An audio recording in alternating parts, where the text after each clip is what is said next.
그날 밤 내가 혀를 깨물어 피를 삼키지 않았더라면 내 목은 지금쯤 저 저작거리 한복판에 효수되어 까마귀 밥이 되었을 것이다.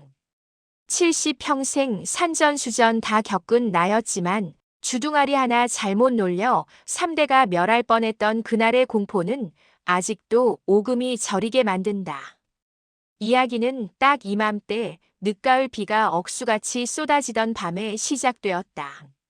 나는 개성상인들 사이에서도 말 많은 최가로 통했다. 돈도 꽤나 만졌지만 남 가르치려 들고 내 자랑 늘어놓는 맛에 사는 늙은이였다. 그날도 객주에서 젊은 장사치들을 앉혀놓고 나 때는 말이야 하며 훈계질을 하다가 밤이 늦어서야 술에 취해 길을 나섰다. 그런데 귀신에 홀린 것인지 늘 다니던 고갯길에서 그만 길을 잃고 말았다. 비바람은 몰아치고 말은 놀라 도망가 버리고 칠흑 같은 어둠 속을 헤매다 저 멀리 희미한 불빛 하나를 발견했다. 죽으란 법은 없구나 싶어 허겁지겁 달려간 곳은 산속 깊은 곳에 덩그러니 놓인 거대한 기와집이었다. 현판도 없는 기묘한 집. 대문을 두드리자 삿갓을 쓴 거구의 사내가 문을 열었다. 이보게, 내가 개성 최간의 대행수인데 길을 잃었네. 하룻밤만 묵어가세. 내 사례는 섭섭지 않게. 평소 버릇대로 거드름을 피우며 떠들려는데 사내의 눈빛이 서늘했다. 그는 대꾸도 없이 손가락으로 대문 옆 기둥을 가리켰다. 빗물에 젖은 나무 기둥에는 붉은 글씨로 딱 8글자가 적혀 있었다. 구하지문 금전지로. 입은 재앙의 문이요. 돈은 살 길이다. 허 거참. 돈 내라 이 소린가? 알겠네, 알겠어. 나는 엽전 꾸러미를 흔들며 안으로 들어섰다. 헌데에 안채문을 여는 순간 나는 숨이 턱 막히고 말았다. 넓은 대청마루에는 비단 옷을 입은 수십 명의 사내들이 앉아 술을 마시고 있었는데 아무도 말을 하지 않았다. 숨소리와 술잔 부딪히는 소리뿐 그 흔한 기침 소리 하나 들리지 않았다. 그 기괴한 침묵. 그때 정면에 병풍이 거치며 한 여인이 걸어 나왔다. 나이는 40쯤 되어 보일까? 눈매가 매서우면서도 요염한 기운이 흐르는 범상치 않은 여인이었다. 그녀가 내 쪽을 보며 부채를 쫙 폈다 접는데 그 소리가 마치 칼날이 스치는 소리 같았다. 나는 분위기를 좀 바꿔보겠답시고 또 그놈의 입방정을 떨고 말았다. 허허, 분위기가 왜 이리 초상집 같은가? 내 오늘 술값은 다 낼 테니 검은고라도 좀 뜯어보시구려. 순간이었다. 좌우에 앉아있던 사내들의 눈빛이 공포로 물들었다. 그리고 정면의 여인이 싸늘하게 웃으며 입술을 달싹였다. 목소리는 들리지 않았지만 나는 그 입모양을 똑똑히 보았다. 죽여. 동시에 내 뒤에 서 있던 거구의 사내가 시퍼런 도끼를 들어 내 목을 겨누었다. 헉. 말 한마디 잘못했다가 제삿날을 받아놓은 꼴이라니.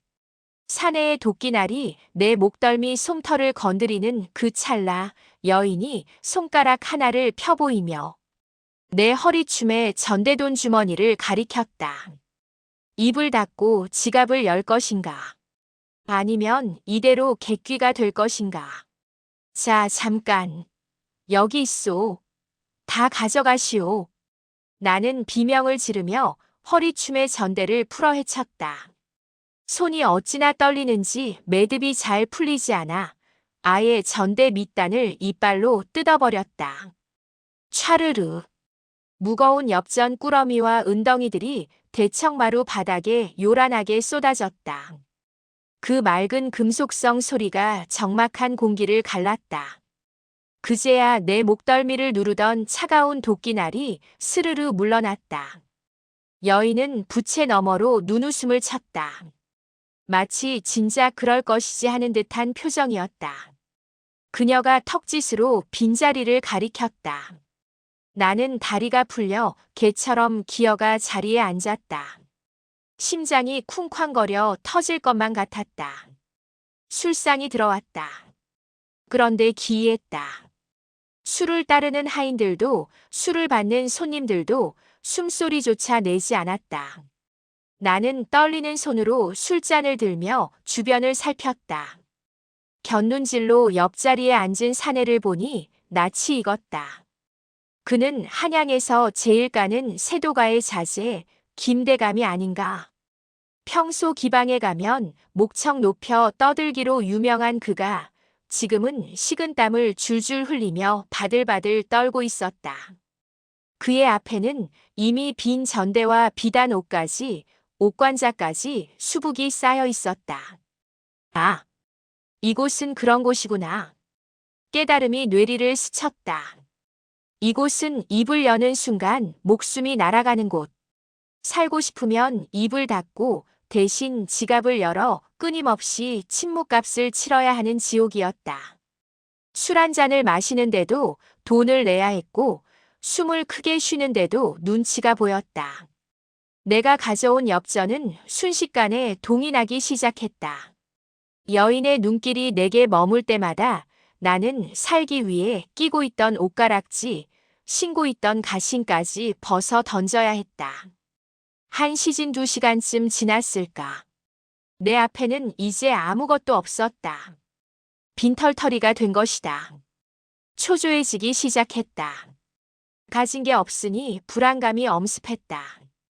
입이 바짝바짝 말라왔다. 나도 모르게 마른 침을 삼키며 옆에 김대감에게 귓속말을 하려 몸을 기울였다. 이보시오 대감, 이게 대체 무슨... 그 순간이었다. 쉿. 바람을 가르는 소리와 함께 김대감의 얼굴 위로 붉은 선혈이 튀었다. 내 귀 바로 옆에 단검 하나가 꽂혀 파르르 떨고 있었다. 여인이 자리에서 일어났다. 그녀가 비단신을 끌며 천천히, 아주 천천히 내 앞으로 걸어왔다. 그녀에게서 풍기는 짙은 분 냄새와 비릿한 피 냄새가 뒤섞여 속을 메스껍게 만들었다. 그녀가 부채를 접어 내 턱을 들어 올렸다. 그리고 나직하게 처음으로 입을 열어 속삭였다. 돈이 떨어지셨네.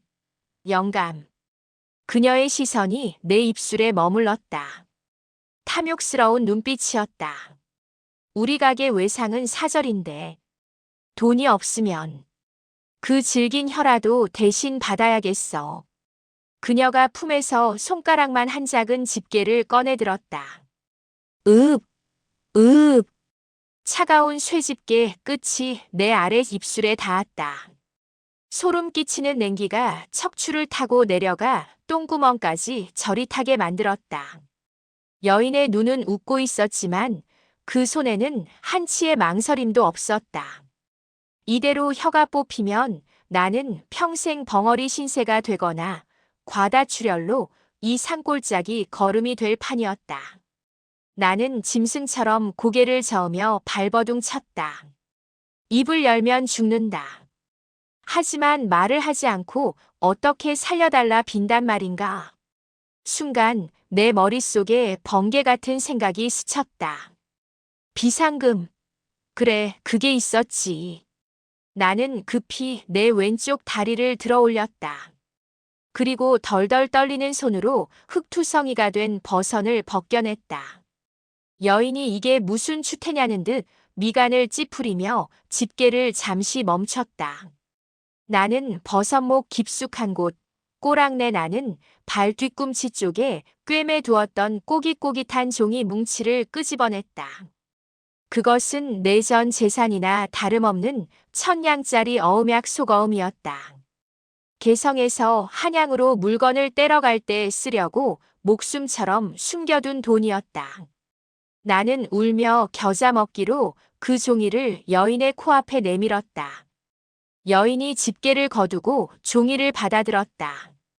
그녀는 코를 찡긋하며 냄새를 맡는 신용을 하더니 이내 종이를 펼쳐 금액을 확인했다. 호.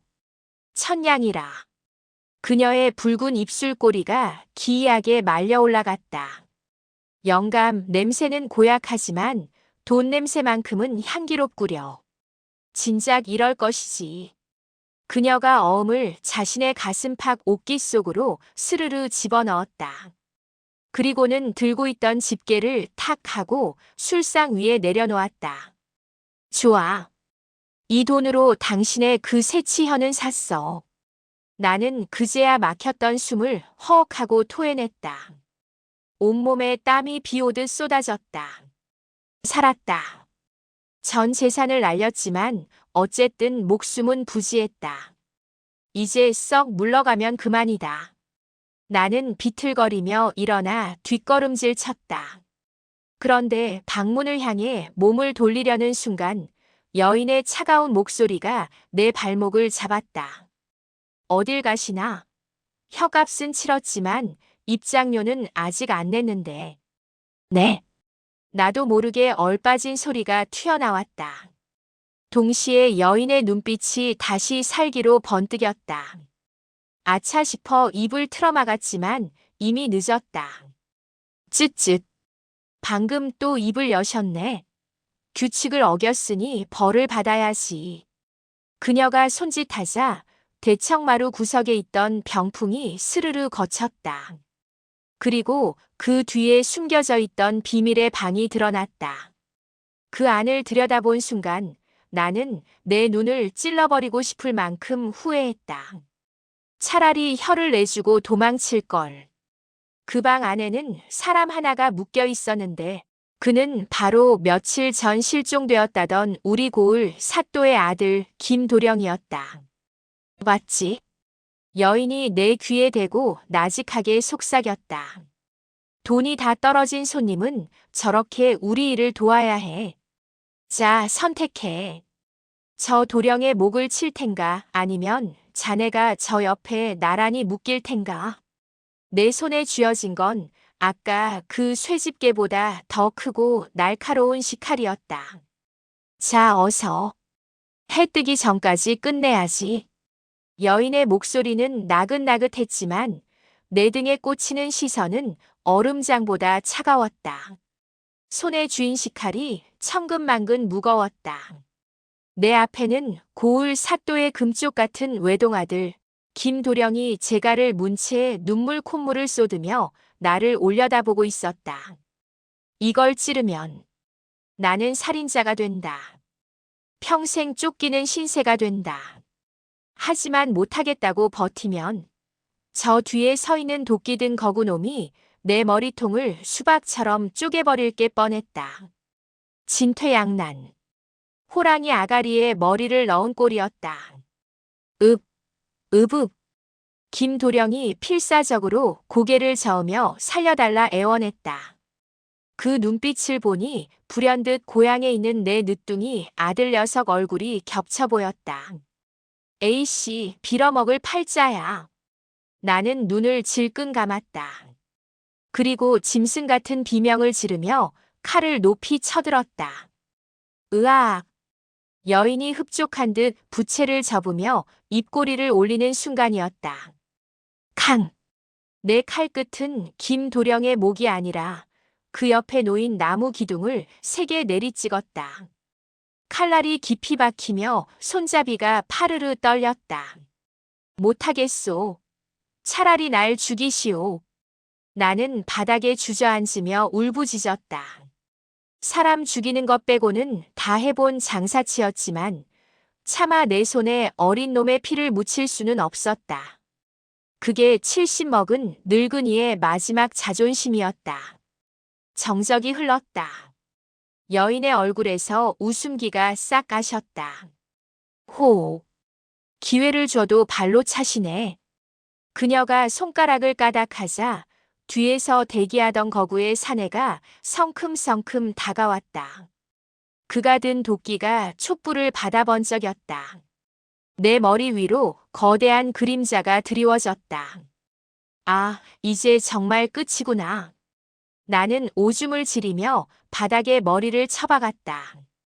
그런데 도끼가 내 목을 치기 직전 내 입에서 나도 모르게 헛소리 같은 비명이 터져 나왔다.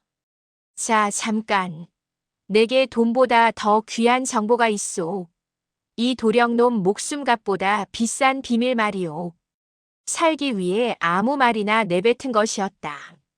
멈춰라. 여인의 명령에 도끼가 내 정수리 바로 위에서 딱 멈췄다. 머리카락 몇 가닥이 툭 끊어져 코앞으로 떨어졌다. 비밀이라. 드러나 보자. 만약 재미없으면 혀가 아니라 머리통을 가져갈 테니. 나는 침을 꿀꺽 삼켰다. 이제 와서 거짓말이라고 할 수도 없는 노릇. 나는 머리를 굴렸다. 개성상인으로 평생을 살며 주워들은 숱한 소문들. 그 중에 이 여인의 탐욕을 채워줄 만한 게 뭐가 있을까? 그때 며칠 전 주막에서 들었던 기막힌 이야기가 떠올랐다. 저 전설 속의 황금 두꺼비가 묻힌 곳을 내가 알고 있소. 황금 두꺼비? 여인의 눈빛이 순간 흔들렸다. 먹혀들었다. 그렇소. 고려 왕실의 보물 창고 열쇠라는 그 두꺼비 말이오. 그게 바로 이 산 너머 폐사지 무너진 절터탑 밑에 있다는 걸 내가 봤소. 물론 반은 맞고 반은 지어낸 거짓말이었다. 하지만 여인은 부채로 입을 가리며 내게 바짝 다가왔다. 증거는 늙은이의 허풍을 믿으라고. 네. 내 보찜. 저기 입구에 뺏긴 내 보찜 안에 그 지도가 있소. 지도는 무슨 보찜 안에는 갈아입을 속옷 쪼가리랑 먹다 남은 주먹밥뿐인데. 하지만 당장 시간을 벌어야 했다. 여인이 거구의 사내에게 눈짓했다. 가서 보찜 가져와. 사내가 밖으로 나갔다. 방 안에는 나와 여인 그리고 묶인 김도령 셋뿐이었다. 기회다. 사내가 돌아오기 전에 뭐라도 해야 한다. 그런데 여인이 갑자기 내 귀에 대고 속삭였다. 영감, 만약 그 말이 거짓말이면, 보찜 속에 든 게 주먹밥뿐이라면, 저 도령놈 가죽을 벗겨서 내 옷으로 입혀줄 거야. 등골이 오싹했다. 이 여우 같은 년은 이미 눈치채고 있었던 건가? 사내의 발소리가 저벅저벅 가까워지고 있었다. 보찜이 열리는 순간 나는 죽은 목숨이다. 그때였다. 묶여있던 김도령이 내 발을 툭툭 쳤다. 그가 눈으로 자신의 품속을 가리키고 있었다. 설마 저놈 품에 진짜 뭐가 있는 건가? 쿵쿵쿵. 마루바닥이 울릴 때마다 내 명줄도 함께 줄어드는 것 같았다. 저벅거리는 발소리가 문 바로 앞까지 당도했다. 보찜을 가지러 간 거구의 사내가 돌아오고 있었다. 시간이 없었다. 나는 여인이 문 쪽을 바라보는 그 찰나의 틈을 타 짐승처럼 김도령의 품속으로 손을 쑤셔 넣었다. 도령은 기다렸다는 듯 가슴을 내밀어 주었다. 손끝에 차갑고 딱딱한 무언가가 걸렸다. 이게 뭐지? 확인할 새도 없었다. 나는 그것을 낚아채 내 소매 안쪽 깊숙이 밀어 넣었다. 동시에 방문이 벌컥 열렸다. 가져왔습니다. 사내가 흙투성이가 된 내 보찜을 여인 앞에 툭 던졌다. 보찜이 바닥에 떨어지면서 묵직한 소리가 났다. 여인이 나를 보며 싸늘하게 입꼬리를 올렸다. 자, 어디 한번 볼까? 전설의 보물 지도라는 것을. 그녀가 보찜 매듭을 확 잡아당겼다. 그리고 내용물을 바닥에 거꾸로 쏟아부었다. 후두둑, 대구르르. 쏟아진 것은 금박 입힌 지도도 보물도 아니었다. 며칠 전 아내가 싸준 쉰내 풀풀 나는 주먹밥 3덩이와 구멍난 속옷가지들이었다. 쉰 밥알이 뭉개져 여인의 비단신 코앞으로 굴러갔다. 정적. 숨막히는 침묵이 방 안을 가득 채웠다. 여인의 얼굴이 불그락 푸르락해지더니 이내 악귀처럼 일그러졌다. 그녀가 들고 있던 부채를 바닥에 내동댕이 쳤다. 이 늙은이가 감히 나를 능멸해. 아, 아니오. 내 말 좀 들어보시오. 닥쳐라. 저놈의 혀를 뽑는 걸로는 부족하다. 당장 끌고 가서 팔다리를 잘라 돼지 먹이로 던져줘라. 거구의 사내가 내 뒷덜미를 짐승 잡듯 낚아챘다. 내 몸이 허공으로 붕 떴다. 진짜 죽는구나. 오줌이 질질 흘러 바지를 적셨다. 나는 마지막 발악으로 소매 속에 숨겨둔 물건을 꺼내 쳐들었다. 김도령의 품에서 훔친 그것. 칠흑같이 검은색 옥으로 만든 동그란 패였다. 이걸 보란 말이오. 지도는 훼손되어 버렸지만 이게 바로 그 보물 창고를 여는 열쇠요. 내가 꽥 소리를 지르자 사내의 손이 멈칫했다. 여인이 코웃음을 치며 고개를 돌렸다. 또 무슨 개수작을. 그런데 내 손에 들린 검은 옥패를 본 순간 여인의 눈동자가 지진이라도 난 듯 흔들렸다. 그녀가 비명을 지르듯 외쳤다. 멈춰. 내려놔. 당장 그분을 내려드려. 사내가 나를 바닥에 조심스레 내려놓았다. 여인은 믿을 수 없다는 표정으로 내게 다가와 옥패를 낚아채 갔다.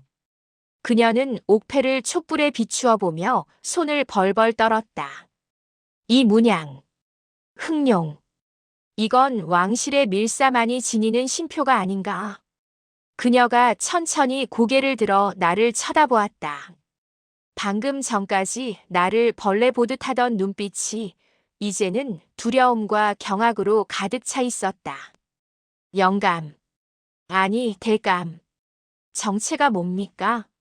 당신 그냥 장사치가 아니지. 상황이 묘하게 돌아갔다. 나는 침을 꿀꺽 삼키며 짐짓 거만한 표정을 지었다. 그래, 이판사판이다. 이제야 알아보는구먼. 내 행색이 초라하여 신분을 숨기려 했거늘. 내가 뒷짐을 지며 호통을 치려던 찰나였다.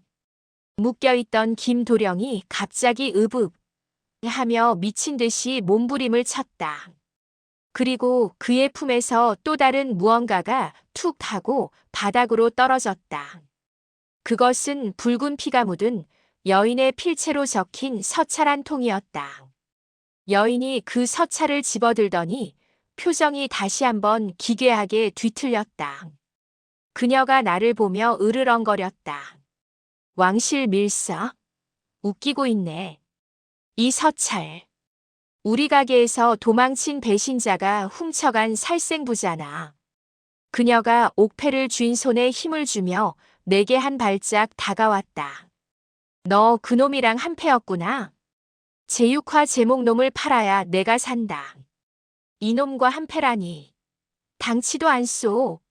난 그저 이놈 보찜에 돈이 든 줄 알고. 나는 펄쩍 뛰며 손사래를 쳤다. 오해를 풀지 못하면 내 목뿐만 아니라 삼족이 멸할 판이었다. 하지만 여인은 들은 척도 하지 않았다. 그녀는 김도령의 품에서 나온 살생부와 내가 내민 흑룡 옥패를 번갈아 보더니 얼굴이 하얗게 질리다 못해 푸르게 변해갔다. 살생부에는 우리 조직이 뇌물을 바친 조정 대신들의 이름이 적혀 있고 이 옥패는 암행어사의 신표다. 여인의 목소리가 가늘게 떨렸다. 이 쥐새끼들이 감히 함정을 파? 그녀의 눈빛이 공포에서 광기로 돌변했다. 그녀는 김도령의 멱살을 잡고 흔들었다. 내 놈이 암행어사였구나. 기생 끼고 술판이나 버리는 망나니 도령인 척하더니 뒤로는 내 목을 조여와. 김도령은 재갈이 물린 채로도 눈을 부라리며 지지 않고 노려보았다. 그 기세가 등등했다. 여인은 독사 같은 눈으로 나를 쏘아보았다. 그리고 이 늙은이. 장사치 행세를 하며 옥패를 운반해. 연기 한번 기막히더군. 아니라니까. 난 진짜 억울하다고. 시끄러워. 이미 늦었다. 여인이 벽에 걸린 장검을 뽑아들었다. 서슬 퍼런 칼날이 촛불에 번뜩였다. 살려두면 우리가 죽는다. 쥐도 새도 모르게 처리해. 뒷산 낭떠러지에 던져버려. 거구의 사내가 나와 김도령을 짐짝처럼 들쳐 업었다. 우리는 빗줄기가 쏟아지는 마당으로 내동댕이 쳐졌다. 철퍽. 진흙탕에 얼굴이 처박혔다. 차가운 빗물이 뼛속까지 스며들었다. 사내는 익숙한 솜씨로 우리 발목에 무거운 돌덩이를 매달기 시작했다. 산채로 수장시킬 작정이었다. 아이고 내 팔자야. 돈 욕심 부리다 객지에서 물귀신이 되는구나. 눈물 콧물이 빗물과 섞여 흘러내렸다. 그때 옆에 쓰러져 있던 김도령이 내 쪽으로 꿈틀꿈틀 기어왔다. 그가 내 귀에 대고 다급하게 웅얼거렸다. 오른쪽. 장화. 뭐라는 거야? 나는 답답해 미칠 지경이었다. 도령이 필사적으로 자신의 오른쪽 발목을 내 손에 갖다 댔다. 가죽 신발 안쪽에 딱딱한 무언가가 느껴졌다. 칼이다. 단검이 숨겨져 있었다.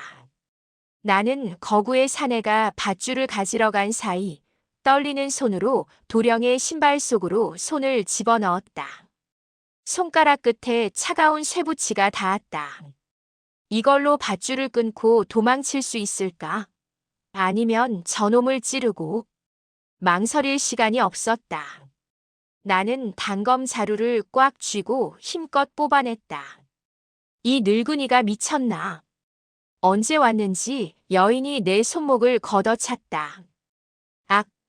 단검이 허공을 날아 진흙탕 속에 푹 박혔다. 여인이 비릿한 미소를 지으며 단검을 주워들었다. 호, 발목에 독사 이빨을 숨겨뒀었네. 이걸로 날 찌르려 했나? 그녀가 단검을 김도령의 목에 겨누었다. 잘 됐어. 내놈 물건으로 내놈 목을 따주는 게 예의겠지. 모든 게 끝났다. 나는 눈을 질끈 감았다. 천둥 소리가 우르릉 쾅쾅 하늘을 찢을 듯 울려 퍼졌다. 그런데 그 천둥 소리에 섞여 기이한 소리가 들려왔다. 스르릉, 척. 빗소리를 뚫고 들려오는 수십 개의 금속성 마찰음. 그것은 칼집에서 칼을 뽑는 소리였다. 하나가 아니라 수십 개가 동시에. 누구냐? 여인이 기겁하며 고개를 돌렸다. 번개가 번쩍하며 마당을 비추는 순간 나는 내 눈을 의심했다. 대청마루에서 술을 마시던 그 수많은 침묵의 사내들. 술에 취해 널브러져 있던 그들이 어느새 마당으로 나와 우리를 뺑 둘러싸고 있었다. 그들의 손에는 술잔 대신 시퍼런 환도과가 들려 있었다. 그들의 눈빛은 더 이상 흐리멍덩한 취객의 눈이 아니었다. 훈련받은 군인의 살기 가득한 눈빛이었다. 맨 앞줄에 선 사내가 갓을 벗어 던지며 우렁차게 외쳤다. 암행어사 출두야. 그 함성과 함께 여인의 얼굴이 사색이 되어 굳어졌다. 그녀는 다급하게 내 뒷덜미를 낚아채 일으켜 세웠다. 그리고 내 목에 단검을 깊숙이 들이밀었다. 오지 마. 한 발짝만 더 오면 이 늙은이 멱다 버릴 거야. 졸지에 나는 암행어사의 방패막이가 되고 말았다. 쏘시오. 저 늙은이도 공범이다. 내 귀를 의심했다. 진흙탕에 처박혀 있던 김도령, 아니 암행어사라는 작자가 벌떡 일어나며 내린 명령은 구출이 아니라 사살이었다. 자, 잠깐. 나요. 아까 당신을 도와준 최가 늙은이라고. 내가 쉰 목소리로 비명을 질렀지만 김도령의 눈빛은 서리빨보다 차가웠다. 나라의 역적을 잡는데 희생이 따르는 법. 어차피 뇌물이나 바치려던 탐욕스러운 늙은이 하나 죽는 게 대수겠느냐. 전원 발사. 피도 눈물도 없는 놈이었다. 내가 소매에서 옥패를 꺼내 시간을 벌어주지 않았더라면, 내 손으로 단검을 꺼내주지 않았더라면 저놈은 진작 물고기 밥이 되었을 터였다. 은혜를 원수로 갚다니. 피웅, 피우융. 빗줄기를 뚫고 화살비가 쏟아졌다. 이 미친놈들이. 여인이 나를 고기 방패 삼아 뒤로 주춤 물러났다. 화살 하나가 내 어깨깃을 스치고 지나갔다. 따끔한 통증과 함께 옷이 찢겨나갔다. 죽기 싫으면 뛰어. 여인이 나를 질질 끌고 안채 뒷마당으로 내달렸다. 나는 살기 위해 젖먹던 힘을 다해 뛰었다. 앞에는 화살을 쏘는 광군, 옆에는 칼을 든 악녀. 내 편은 아무도 없었다. 우리는 장독대가 늘어선 뒤뜰 구석으로 몰렸다. 막다른 길이었다. 이제 끝이구나. 내가 체념하며 다리가 풀리려는 순간 여인이 거대한 옹기 항아리 하나를 발로 걷어찼다. 와장창. 항아리가 깨지자 그 밑에서 시커먼 구멍이 아가리를 벌리고 있었다. 마른 우물이었다. 들어가. 뭐요? 저길 어떻게? 여인은 대답 대신 내 엉덩이를 걷어찼다. 으악. 나는 비명과 함께 끝도 없는 어둠 속으로 추락했다. 쿵, 쿵. 어깨와 허리가 벽에 부딪히며 통증이 밀려왔지만 바닥에 쌓여있던 집더미 덕분에 뼈가 부러지지는 않았다. 잠시 후 여인도 가볍게 착지했다. 그녀는 위쪽 구멍을 향해 무언가를 던졌다. 펑 하는 소리와 함께 위쪽 입구가 무너져 내리며 흙더미로 막혀버렸다. 완벽한 어둠. 그리고 정적. 내 거친 숨소리만 동굴 안에 울려 퍼졌다. 에이, 독한 여편네. 우릴 생매장시킬 작정이요. 조용히 해. 놈들이 발소리를 들을라. 여인이 품에서 부시쌈지를 꺼내 불을 켰다. 치익 하는 소리와 함께 작은 불꽃이 피어올랐다. 그 희미한 불빛에 드러난 곳은 단순한 우물 바닥이 아니었다.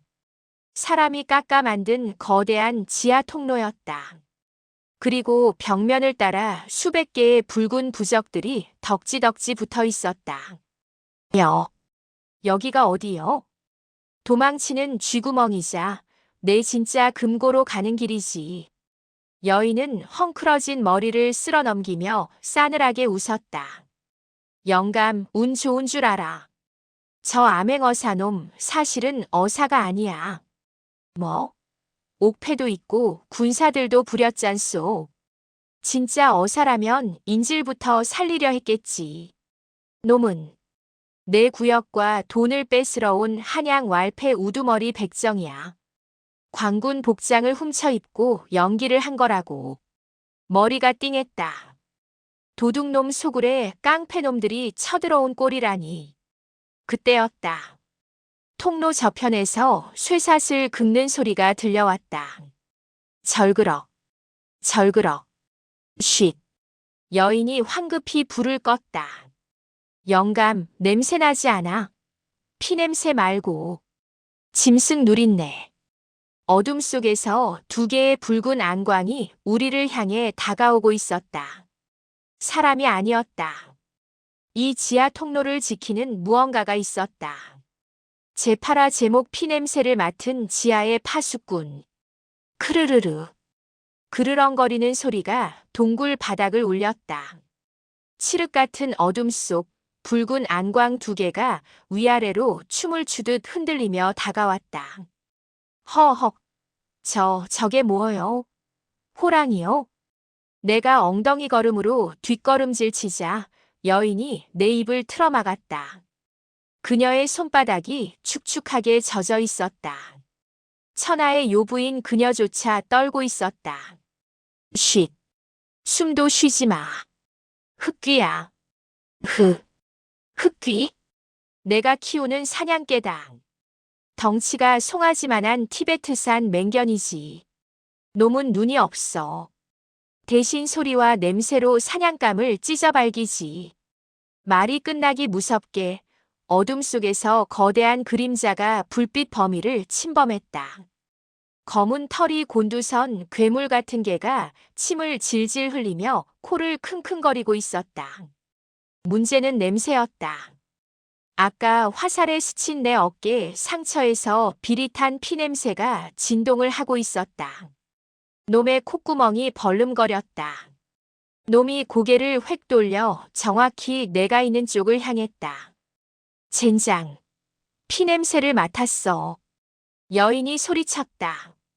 뛰어. 저 끝에 있는 철문으로. 크앙. 놈이 천둥 같은 짖음소리와 함께 바닥을 박차고 튀어올랐다. 나는 70평생 한 번도 내보지 못한 속도로 달렸다. 뒤에서 턱, 턱 하고 놈의 이빨이 허공을 무는 소리가 들려왔다. 저기다. 저 문을 열어.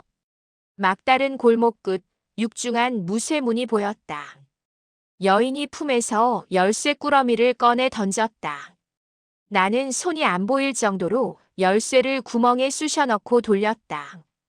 철컹. 끼익. 문이 열리자마자 우리는 안으로 굴러들어갔다. 동시에 흙귀의 거대한 앞발이 문틈 사이로 쑥 들어왔다. 날카로운 발톱이 내 바지가랑이를 찢어발겼다. 닫아. 밀어. 여인과 나는 젖먹던 힘을 다해 문을 밀었다. 놈의 주둥이가 문틈에 끼어 으르렁거렸다. 여인이 들고 있던 부시쌈지 쇳덩이로 놈의 코를 힘껏 내리찍었다. 깨갱.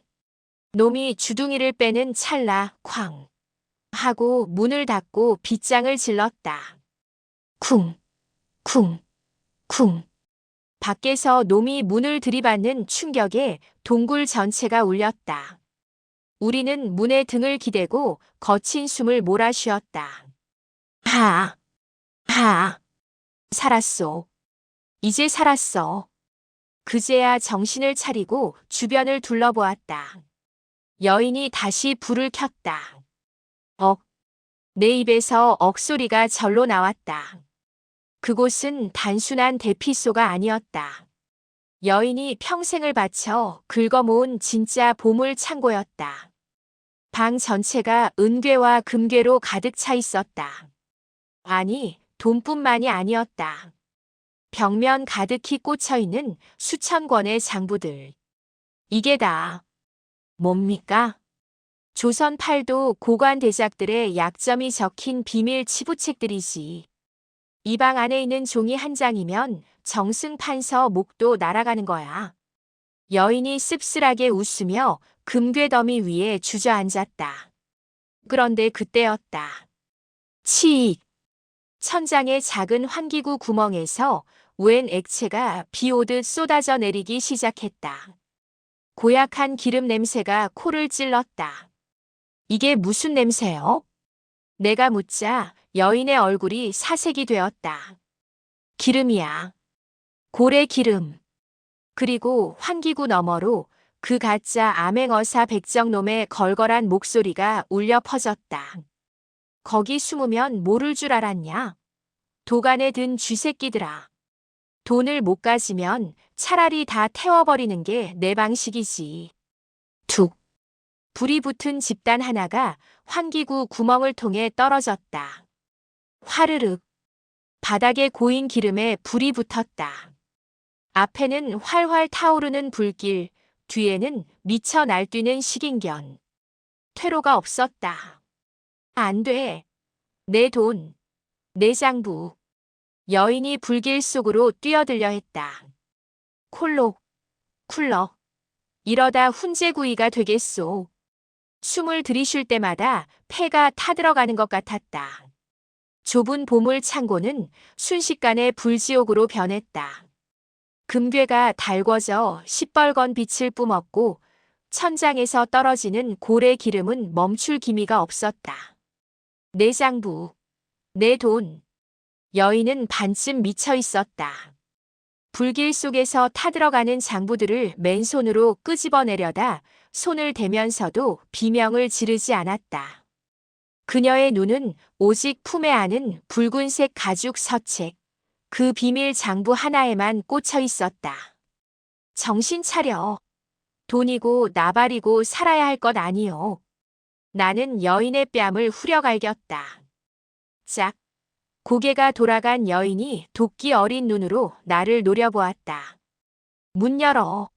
저 똥개 새끼랑 한판 붙는 게 타 죽는 것보단 나아. 나는 바닥에 떨어져 불타고 있는 굵은 나무 기둥 하나를 집어들었다. 손바닥이 뜨거웠지만 지금은 그게 유일한 무기였다.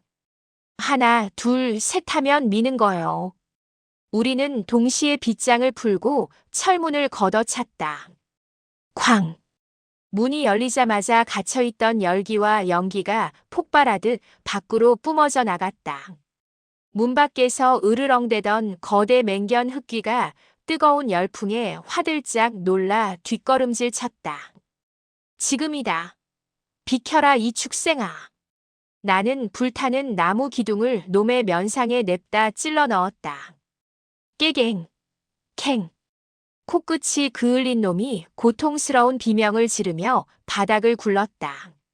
놈이 아무리 사나운 짐승이라도 불벼락 앞에서는 겁먹은 강아지일 뿐이었다.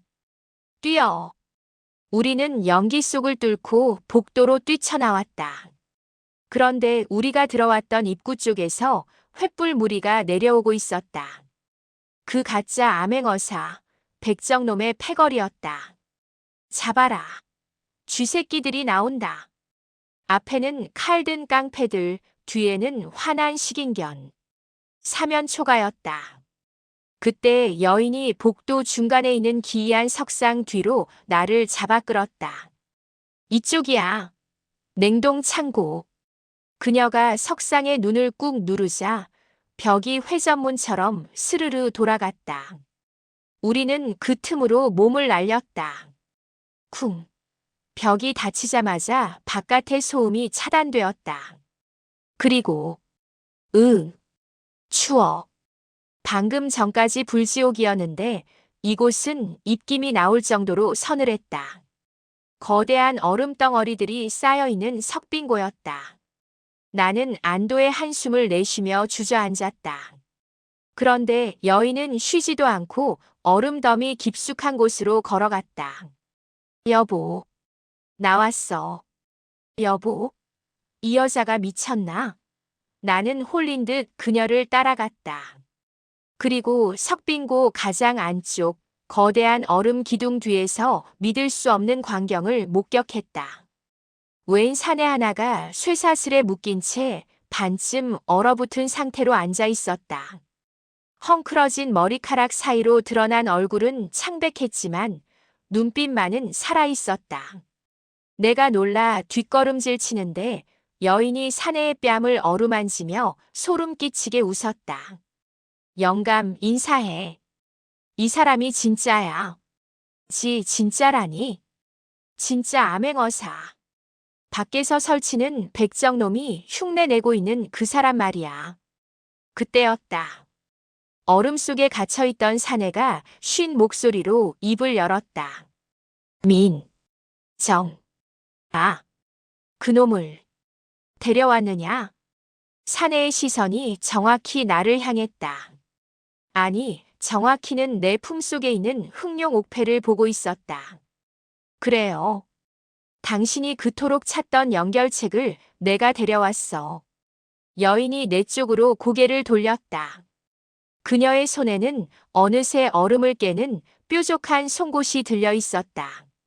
영감 미안하지만 이 사람을 깨우려면 뜨거운 피가 좀 필요해서 말이야. 이 미친년이. 나는 쥐고 있던 불에 탄 나무 몽둥이로 여인의 손목을 후려쳤다. 악! 송곳이 얼음 바닥에 튕겨나갔다. 여인이 도끼 어린 눈으로 다시 달려들려는 찰나 쇠사슬에 묶인 사내가 쉰 목소리로 나직하게 으르렁거렸다. 멈춰라. 민정아. 그 사람을 죽이면 우린 다 죽어. 하지만 오라버니. 이 늙은이 피로 온기를 채우지 않으면 저 늙은이 손을 봐라. 그가 쥔 것, 내 족쇄를 풀 열쇠다. 사내의 눈이 내 손에 들린 흑룡 옥패를 가리키고 있었다. 나는 얼떨떨한 표정으로 옥패를 내려다보았다.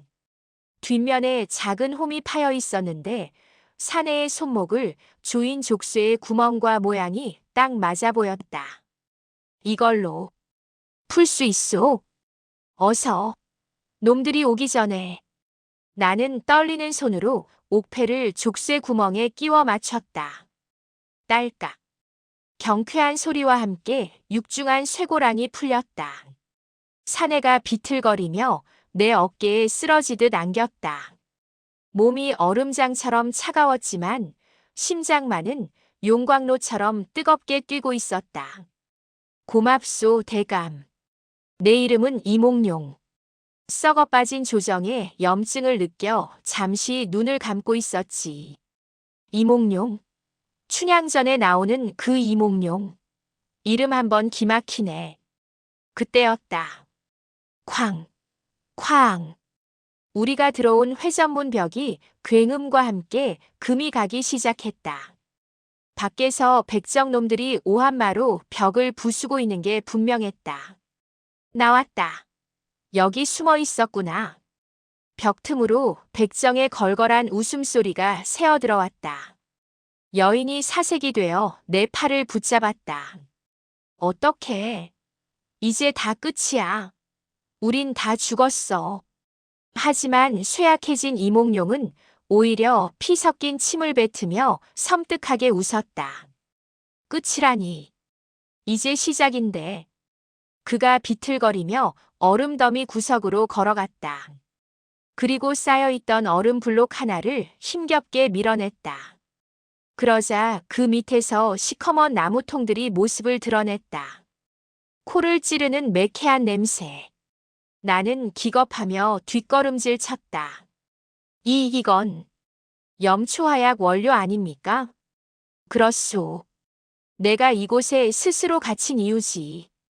놈들의 장부를 뺏지 못할 바엔 이 비밀 금고와 함께 놈들을 통째로 날려버리려고. 이몽룡이 여인이 떨어뜨린 부시쌈지를 집어들었다. 쾅! 마침내 벽이 와르르 무너져 내렸다. 뿌연 먼지 속에서 백정과 수십 명의 깡패들이 칼을 들고 난입했다. 하하! 쥐새끼들, 이제 갈 데가 없지. 돈 내놓고 목 내놔라. 백정이 승리감에 도취해 소리쳤다. 그러나 이몽룡은 흔들림 없는 눈으로 부싯돌을 딱 하고 부딪혔다. 불꽃이 튀었다. 어서 와라, 백정. 내 놈들 무덤으로. 그가 불씨를 화약통에 연결된 심지에 갖다 대려는 순간이었다. 슉! 어디선가 날아온 표창 하나가 이몽룡의 손등을 꿰뚫었다. 크악! 부시쌈지가 얼음 바닥으로 미끄러져 떨어졌다. 그리고 무너진 벽 너머 어둠 속에서 갓을 푹 눌러 쓴 제3의 인물이 천천히 걸어 들어왔다. 백정조차 흠칫 놀라 길을 비키는 그자. 재미있는 불장난을 하시는군요. 어사 나으리. 그 목소리를 듣는 순간 내 옆에 있던 여인이 비명을 지르며 주저앉았다. 아, 아버님. 아, 아버님. 천하의 요부 민정이가 사시나무 떨듯 떨며 바닥을 기었다. 어둠 속에서 걸어 나온 자는 백발이 성성한 노인이었다. 가끈에 달린 호박 구슬이 영롱하게 빛났고 비단 두루마기 자락에서는 묵직한 향 냄새가 났다. 저자는 왈패 두목 따위가 아니었다. 뼈대 있는 가문의 대감 마님이었다. 민정아, 내 너에게 이곳을 맡길 때 쥐새끼들 키우라고 준 줄 아느냐? 노인이 지팡이로 민정의 어깨를 툭 쳤다. 민정은 비명도 지르지 못하고 바닥에 머리를 찧었다. 죽여주시옵소서. 죽는 건 쉽지. 수습이 어려울 뿐. 노인이 차가운 눈으로 우리를 훑었다. 그의 시선이 피 흘리는 이몽룡에게 꽂혔다.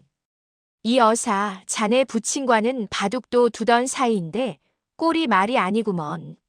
내 장부를 훔쳐가서 고작 한다는 짓이 자폭인가? 박대감. 역시 내 놈이 몸통이었어. 이몽룡이 이를 갈며 몸을 일으키려 했지만 백정놈이 밟고 있는 쇠사슬 때문에 꼼짝할 수 없었다. 박대감이란 자가 빙글거리는 웃음을 흘리며 나를 보았다. 헌데 저 늙은 쥐새끼는 누구냐? 내 금고 문을 딴 솜씨가 예사롭지 않던데. 그의 눈빛이 내 뼛속까지 파고드는 것 같았다. 나는 본능적으로 뒷걸음질 쳤다. 내 발밑에 아까 이몽룡이 떨어뜨린 부시쌈지라이터가 보였다. 백정놈이 칼을 뽑아들고 내게 다가왔다. 대감마님, 저 늙은이가 아까부터 잔재주를 부립니다. 혀를 뽑아버릴까요? 그러든가. 시끄러운 건 질색이니. 박대감이 귀찮다는 듯 손을 휘저었다. 백정의 칼날이 내 목을 향해 날아들었다. 죽는다. 이대로 개죽음이다. 그 순간 내 안의 장사치 본능이 꿈틀거렸다. 나는 잽싸게 몸을 숙여 발밑에 부시쌈지를 낚아챘다. 그리고 화약통 뚜껑을 발로 차 열어 제꼈다. 다 멈춰. 한 발짝만 더 오면 다 같이 저승길 동무하는 거야. 내가 부싯돌을 딱딱 부딪히며 불꽃을 일으키자 백정놈이 기겁하며 멈춰 섰다. 이 미친 영감이. 순간 정적이 흘렀다.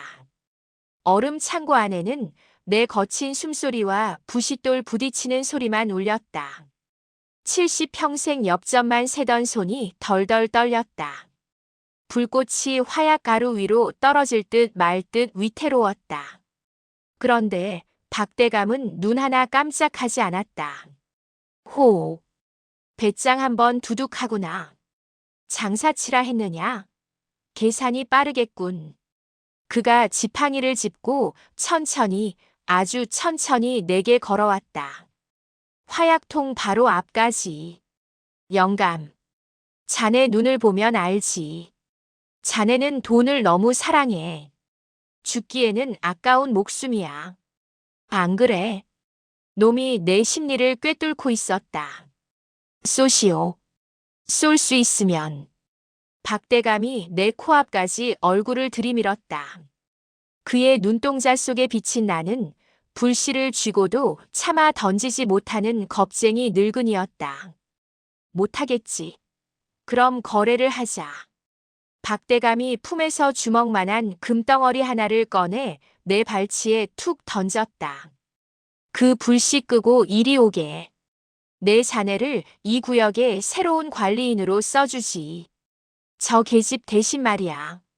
민정의 눈이 찢어질 듯 커졌다. 금덩어리. 저거면 기와집이 5채당. 내 손이 흔들렸다. 그 찰나의 틈을 박대감은 놓치지 않았다. 지금이다. 쳐라. 쳐라. 백정의 칼이 날아오자 나는 발치에 있던 금괴를 냅다 걷어찼다. 벅. 놈이 휘청거리는 틈을 타 민정이가 백정을 붙잡고 늘어졌다. 아버님, 저와 함께 가시지요. 이몽룡이 화약 심지에 불을 당겼다. 치익. 뛰시오. 터집니다. 우리가 몸을 날리자마자 굉음과 함께 얼음 창고가 주저앉았다. 백정과 민정은 매몰됐다. 박대감은 장부를 안고 도망쳤으나 무너진 천장에 갇히고 말았다. 꺼내주게. 내 재산 다 주겠네. 이몽룡은 쉰 주먹밥을 놈에게 던지며 차갑게 쏘아붙였다. 그건 염라대왕에게나 바치시오. 그게 당신 제사밥이요. 지하 요새는 거대한 탐욕과 함께 영원히 땅속에 묻혔다. 간신히 탈출한 우리는 흙투성이가 된 채 살아있음에 감사하며 웃었다. 한 달 뒤 조정은 뒤집혔고 나는 포상금으로 큰 부자가 되어 고향에 돌아왔다. 이제 나는 훈계 대신 지갑을 여는 인심 좋은 최부자로 통한다. 어르신들 명심하시게. 입은 닫고 지갑은 여시게. 허나 탐욕의 문은 절대 열지 마시게. 그 끝은 황금으로 포장된 지옥이니 말이야.